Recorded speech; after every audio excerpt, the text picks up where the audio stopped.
ಶಸ್ತ್ರಚಿಕಿತ್ಸೆ ಬಳಿಕ ಶಿವಣ್ಣ ಮೊದಲ ಪ್ರತಿಕ್ರಿಯೆ. ಕ್ಯಾನ್ಸರ್ನಿಂದ ಮುಕ್ತ ಎಂದ ಶಿವರಾಜ್ ಕುಮಾರ್. ಆರೋಗ್ಯದ ಬಗ್ಗೆ ಮಾಹಿತಿ ಹಂಚಿಕೊಂಡ ಹ್ಯಾಟ್ರಿಕ್ ಹೀರೋ.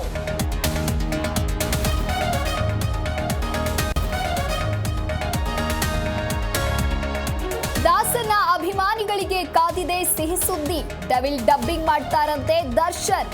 ಹೊಸ ವರ್ಷದ ದಿನದಂದೇ ಕೊಡ್ತಾರಾ ರೀ ಎಂಟ್ರಿ.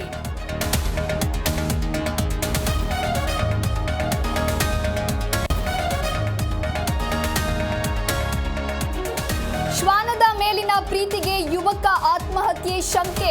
ನಾಯಿ ಮೃತಪಟ್ಟಿದ್ದಕ್ಕೆ ಮನನೊಂದು ಸುಸೈಡ್. ನೆಲಮಂಗಲದ ಹೆಗ್ಗಳದೇವನಪುರದಲ್ಲಿ ಘಟನೆ.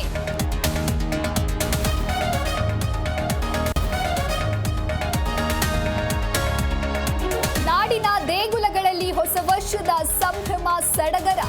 ನಿಮಿಷಾಂಬ ದೇಗುಲಕ್ಕೆ ಭಕ್ತರ ದಂಡು. ಅಮ್ಮನಿಗೆ ವಿಶೇಷ ಅಲಂಕಾರ, ಪೂಜೆ ಪುನಸ್ಕಾರ.